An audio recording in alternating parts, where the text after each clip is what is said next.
Selamat pagi adik-adik. Pagi. Baik, perkenalkan nama kakak Niputu Dikayanti Prestari, kakak dari Fakultas Ilmu Pendidikan Prodi Bimbingan Konseling dari Universitas Pendidikan Ganesha. Jadi pada kesempatan pagi kali ini kakak akan melakukan bimbingan klasikal dengan tema kecemasan sosial. Nah, sebelum dimulainya bimbingan klasikal ini, izinkan kakak untuk memimpin doa terlebih dahulu. Berdoa dimulai. Berdoa selesai. Nah, baik. Sebelumnya, apakah ada yang absen di kelas ini? Tidak. Baik, jika tidak, nah, adapun tujuan kakak melakukan bimbingan klasikal ini adalah untuk memahami definisi kecemasan sosial dengan meliputi indikator-indikatornya. Nah, sebelumnya untuk kesepakatan waktu, apakah kita dapat melakukan bimbingan klasikal dengan waktu 30 menit? Bisa. Baik, jika bisa, untuk selanjutnya akan kakak lanjutkan ke dalam materi. Ada yang udah pernah dengar bimbingan klasikal itu apa? Tidak. Jadi bimbingan klasikal merupakan layanan bimbingan yang diberikan kepada seluruh siswa dalam satu kelas secara serentak yang bertujuan untuk memberikan pengetahuan. Nah, adapun tujuan dari bimbingan klasikal ini adalah untuk memberikan pemahaman mengenai kecemasan sosial. Nah, dari materi kecemasan sosial, ada yang udah tahu atau ada yang sudah pernah dengar atau apa adik-adik belum tahu nih? Oke, belum tahu ya. Jadi definisi kecemasan sosial yaitu adalah ketakutan berlebih terhadap situasi sosial. Nah, adapun contohnya seperti penghindaran situasi sosial, terus kesulitan mengendalikan diri, dan pemikiran-pemikiran negatif. Nah, dapat ditarik kesimpulan, adapun indikator dari definisi kecemasan sosial yaitu yang pertama ada penghindaran situasi sosial, yang kedua ada kesulitan dalam mengendalikan diri, dan yang terakhir ada pemikiran negatif. Untuk lebih lengkapnya atau lebih jelasnya mengenai indikator ini, kakak akan menampilkan video yang sesuai dengan indikator.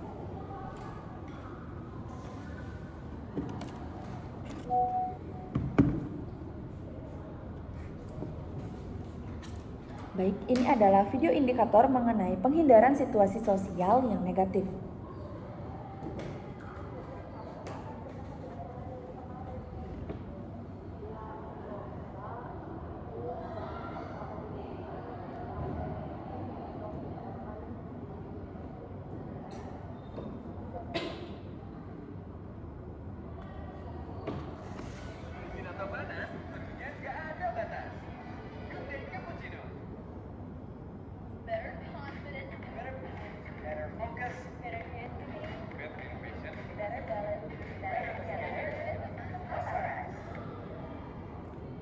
Baik, itu tadi merupakan video indikator dari penghindaran situasi sosial yang negatif. Selanjutnya akan dilanjutkan dengan penghindaran situasi sosial dengan positif.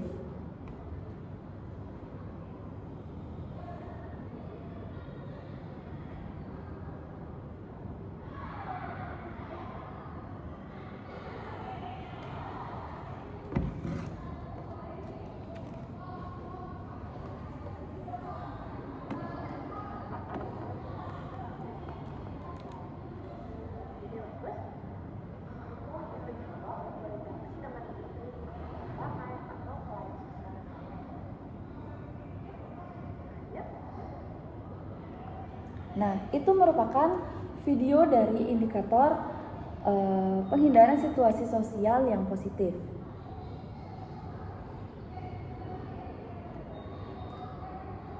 Selanjutnya,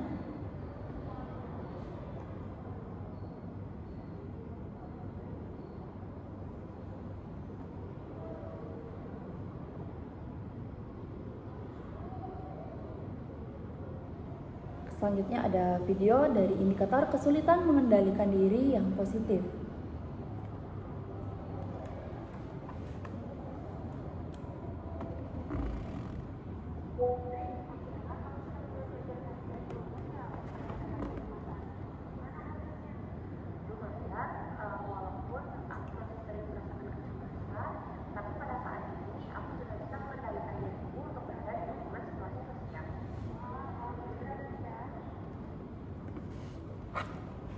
Nah, itu merupakan video indikator dari kesulitan mengendalikan diri yang positif.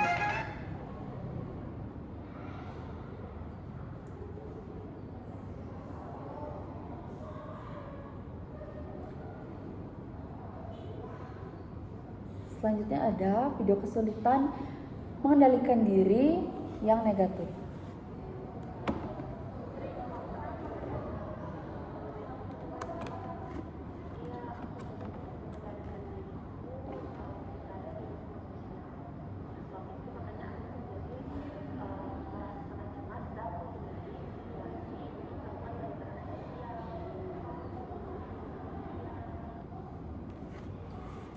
Nah, sudah. Selanjutnya ada indikator yang terakhir, itu ada pemikiran negatif. Terdapat 2 video, ada video positif dan juga negatif. Ini merupakan video positif dari indikator tersebut.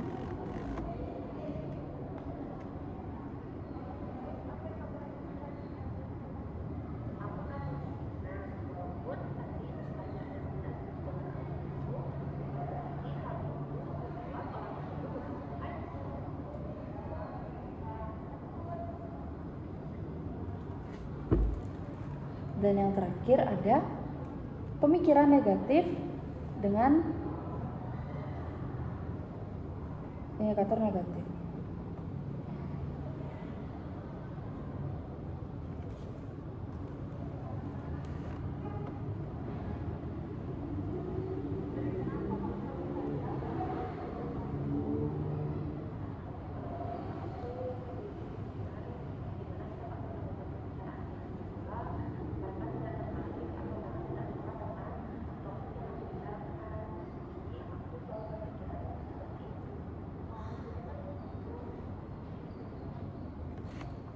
Baik, itu merupakan beberapa video indikator yang ada di dalam kecemasan sosial. Nah, selanjutnya dari materi yang sudah dijelaskan tadi, apakah dapat dimengerti adik-adik? Dapat. Baik, jika dapat, akan kakak lanjutkan untuk mengenai jenis-jenis kecemasan, di mana kecemasan itu memiliki beberapa jenis. Yang pertama, di mana ada kecemasan takut berbicara di depan kelas atau di depan umum. Selanjutnya ada cemas atau takut saat berkenalan atau memulai percakapan dengan orang baru. Dan yang terakhir ada kecemasan atau ketakutan yang muncul ketika takut dievaluasi atau dikritik oleh orang lain. Nah, dari jenis-jenis tersebut ditemukan beberapa ciri-ciri kecemasan sosial, yaitu yang pertama ada gugup, berkeringat, dan jantung berdebar. Selanjutnya ada sudah pasti menghindari situasi sosial. Selanjutnya ada kesulitan dalam berbicara, di mana orang yang memiliki kecemasan sosial pasti sulit atau susah dalam berbicara. Dapat dilihat seperti orang tersebut gugup dalam berbicara. Dan yang terakhir ada memiliki pemikiran negatif. Nah, adapun penyebab dari kecemasan sosial, yaitu yang pertama ada pengalaman buruk, di mana mungkin saja individu pernah dipermalukan sebelumnya yang mengakibatkan memiliki trauma sehingga takut dalam menghadapi situasi sosial. Yang kedua, kurangnya kepercayaan diri individu. Yang ketiga, ada tekanan lingkungan dan keluarga. Dan yang terakhir ada faktor biologis. Faktor biologis ini mungkin saja seperti individu yang mungkin memiliki sikap pemalu Oleh sebab itu, dia seperti susah dalam atau sulit dalam berinteraksi sosial. Nah, sampai di sini ada yang sudah mengerti? Sudah mengerti adik-adik? Sudah. Nah, dari kasus kecemasan sosial ini dapat diatasi dengan berbagai cara, yaitu yang pertama ada dengan cara mandiri, yang kedua dengan menggunakan CBT, dan yang terakhir dengan menggunakan teknik mindfulness.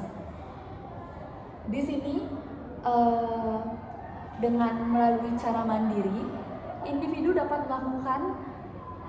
melakukan dengan cara melakukan latihan pernafasan, mempersiapkan diri sebelum terjun atau turun ke dalam situasi sosial.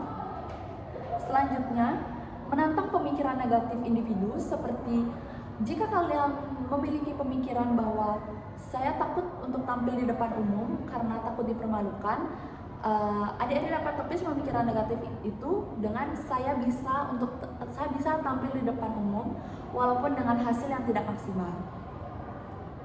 Dan yang terakhir ada bertahap ketika menghadapi situasi sosial. Mungkin adik-adik dapat melakukan seperti adik-adik dapat berkumpul dulu di luar dengan teman-teman. Setelah itu adik-adik pergi jalan-jalan ke lingkup sosial yang lebih luas seperti mall, pantai, dan sebagainya.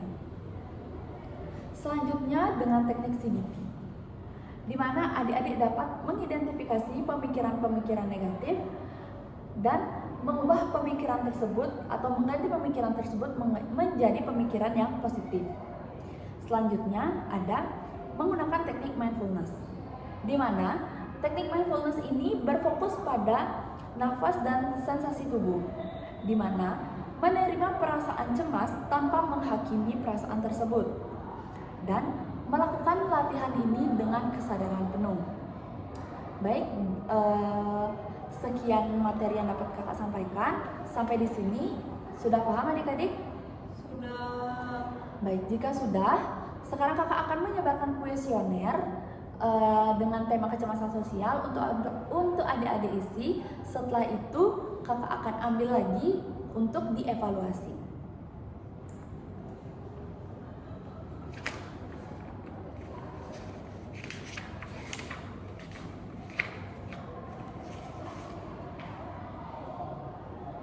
Baik, kuesioner ini akan kakak tunggu jawabannya selama 15 menit.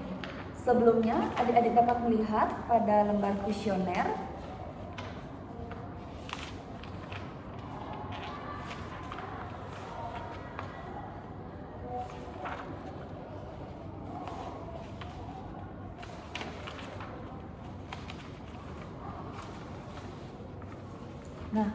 pada lembar kuesioner terdapat jawaban S, ST, TS, dan STS.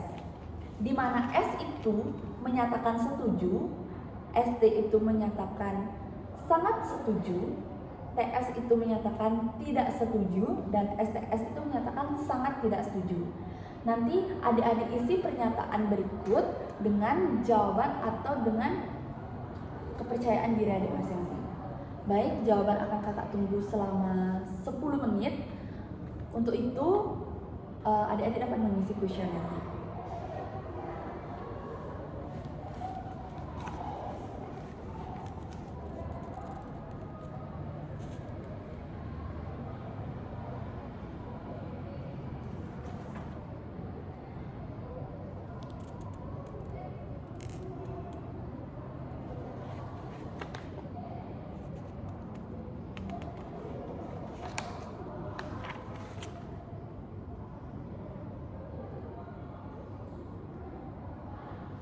Baik, sudah.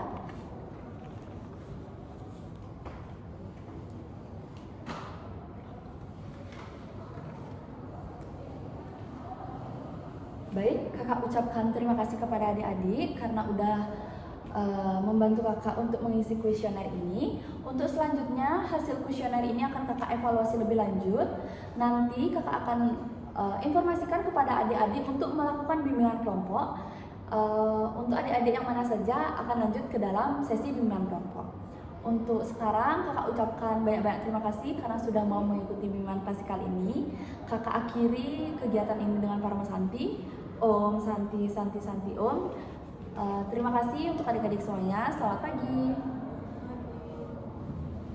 Baik, selamat pagi adik-adik.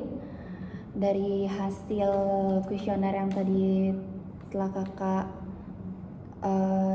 bagikan, kakak mendapatkan hasil di mana adik-adik memiliki tingkat kecemasan yang tinggi.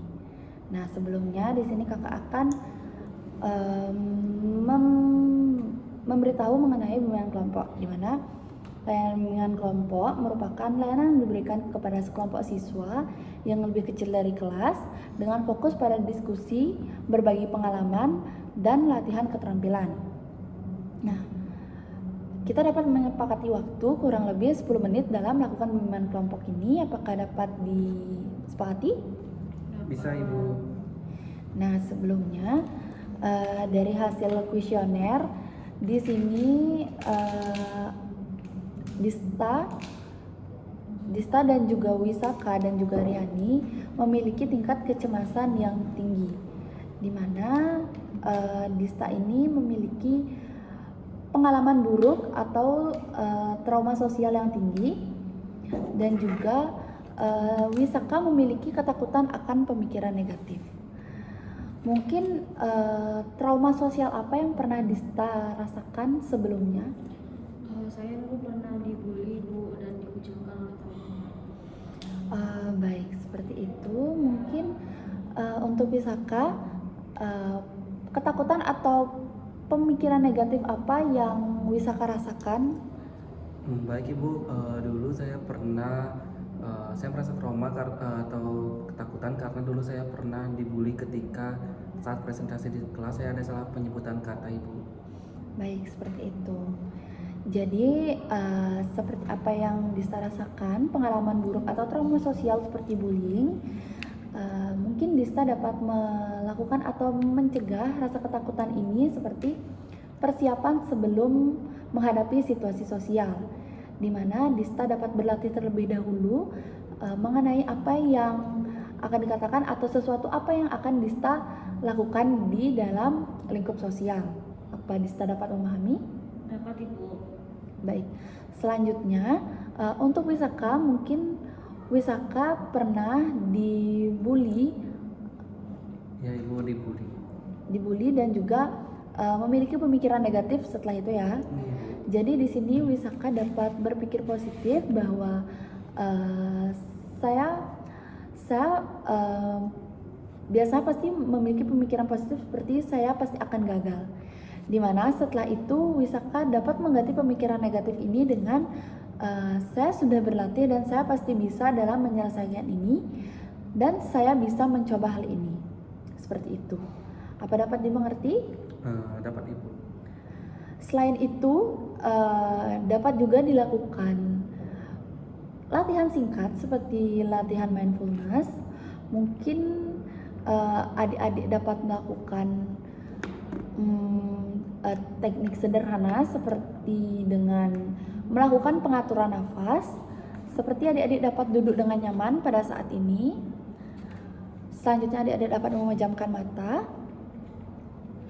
Setelah itu adik-adik dapat fokus pada nafas dan pemikiran kalian pada saat ini. Setelah itu adik-adik dapat merasakan seluruh udara yang masuk dan keluar dalam tubuh adik-adik.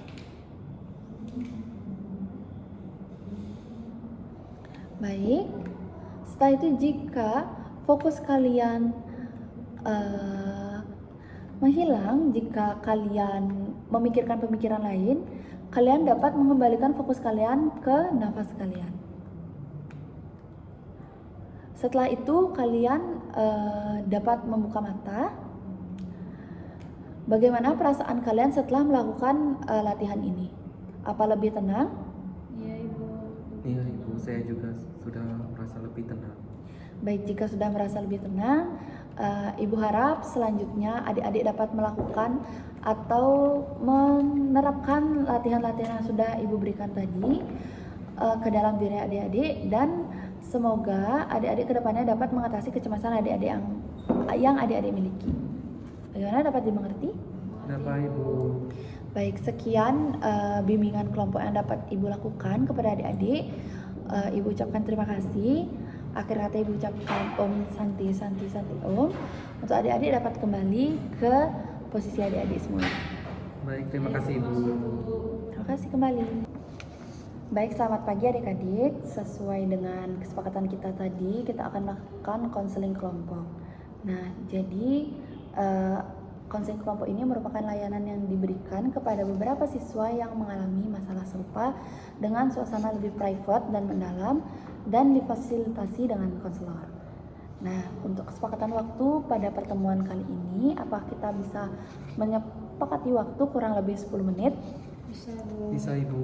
Baik, jika bisa, sebelumnya Ibu akan menjelaskan mengenai asas-asas bimbingan konseling, di mana ada beberapa asas dalam bimbingan konseling. Yang pertama ada asas kerahasiaan, di mana konseling ini bersifat rahasia, di mana hanya kita saja yang tahu. Yang kedua ada asas kesukarelaan, di mana adik-adik datang ke Ibu dengan sukarela tanpa ada paksaan dari pihak manapun. Yang ketiga ada asas keterbukaan, yang di mana dalam proses konseling adik-adik terbuka terhadap permasalahan yang adik-adik alami. Bagaimana? Adik-adik mengerti? Mengerti Ibu. Baik, untuk sekarang dalam sesi konseling kelompok ini, sekiranya situasi sosial apa yang membuat kalian merasa cemas atau takut? Kalau dari saya takut berbicara di depan kelas Ibu. Iya, mungkin adiknya.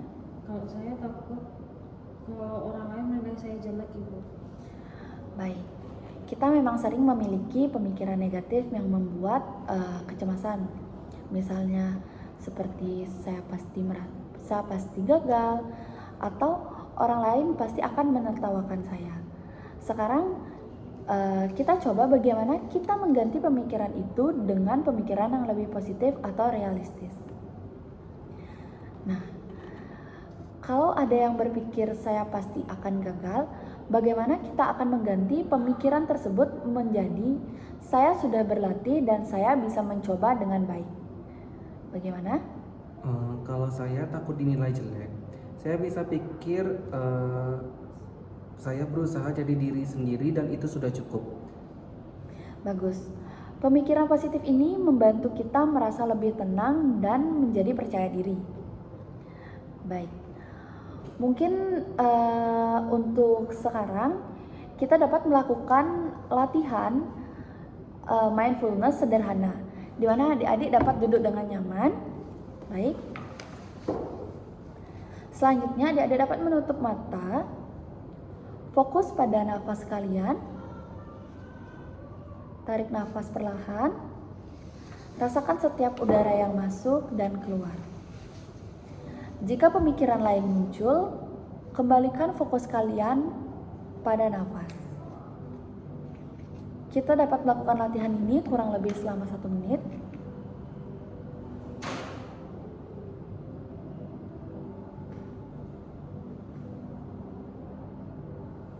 Baik, adik-adik dapat dibuka matanya.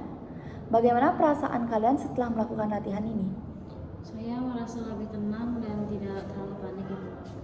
Baik, itu merupakan suatu hal yang bagus. Latihan ini bisa membantu kita dalam mengurangi kecemasan saat menghadapi situasi sosial. Nah, untuk selanjutnya, apakah kita bisa membuat target kecil yang bisa kita coba lakukan minggu ini untuk mengatasi kecemasan sosial? Bagaimana adik-adik? Saya akan mencoba menyapa salah satu teman baru di sekolah Ibu.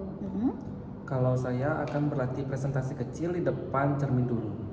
Bagus sekali. Mungkin target kecil ini penting untuk membangun keberanian kalian secara bertahap ya adik-adik. Ya Ibu. Baik, mungkin sekian dalam sesi konseling kelompok kali ini. Ibu ucapkan terima kasih atas partisipasi kalian dalam mengikuti konseling kelompok ini. Akhir kata Ibu ucapkan terima kasih dan adik-adik dapat kembali ke kelas adik-adik. Baik Ibu, terima kasih Ibu. Baik, terima kasih kembali. Baik, selamat pagi Mika. Selamat pagi Kak. Sesuai dengan kesepakatan kita tadi, kita akan melaksanakan konseling individu pada pagi hari ini. Baik, jadi di sini kakak akan menjelaskan mengenai konseling individu. Jadi konseling individu merupakan layanan konseling secara tatap muka antara konselor dengan satu siswa yang membahas mengenai masalah pribadi secara rahasia dan intensif. Jadi di bimbingan konseling kita memiliki asas-asas yang dimana yang pertama ada asas kerahasiaan, dimana konseling ini bersifat rahasia, dimana hanya kita saja yang tahu. Kedua ada asas kesukarelaan, dimana adik-adik secara sukarela menjelaskan permasalahan yang adik rasakan tanpa ada tekanan atau dorongan dari manapun. Dan yang ketiga ada asas keterbukaan, dimana adik secara terbuka melakukan proses konseling pada pagi hari ini. Apakah mengerti? Mengerti Kak. Baik, bisa diceritakan Mika, situasi sosial apa yang sekiranya membuat kamu cemas? Saya sering gugup kalau harus berbicara di depan kelas, takut salah dan diejek teman Kak.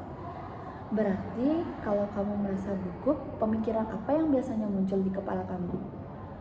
Saya pikir saya pasti salah, nanti teman-teman akan tertawa. Seperti itu ya. Baik, pemikiran itu wajar, tapi kita coba lihat bersama apakah teman-teman pasti tertawa? Apa ada bukti yang kamu punya mengenai hal tersebut? Sebenarnya belum pernah ada yang tertawa, tapi saya takut itu terjadi Bu. Bagaimana kalau kita ganti pemikiran kamu itu menjadi dengan pemikiran yang lebih realistis, di mana seperti saya sudah berlatih, saya bisa mencoba dengan baik. Kalau begitu saya coba pikir seperti itu. Baik, kalau seperti itu sekarang kita bisa coba melakukan latihan singkat ya. Mika bisa duduk dengan nyaman. Oke, sudah. Lalu pejamkan mata. Tarik nafas dalam-dalam dan rasakan udara yang masuk dan keluar. Kalau pemikiran kamu mulai melayang, kembalikan fokus ke napas. Terima rasa gugup apapun itu tanpa melawan.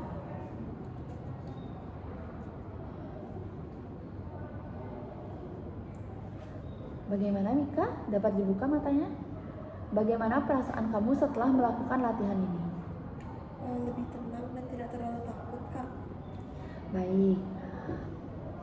Untuk hal ini, apa kita bisa buat target kecil? Misalnya seperti minggu depan, kamu mencoba bertanya 1 kali di kelas dan kita dapat melihat bagaimana reaksi itu. Bagaimana menurut kamu? Bisa Kak. Bagus. Untuk sekarang kita akan evaluasi bersama setelah kamu mencoba target itu, dan jangan lupa untuk melakukan target itu ya Mika. Baik Kak. Baik, terima kasih ya Mika. Sama-sama Kak.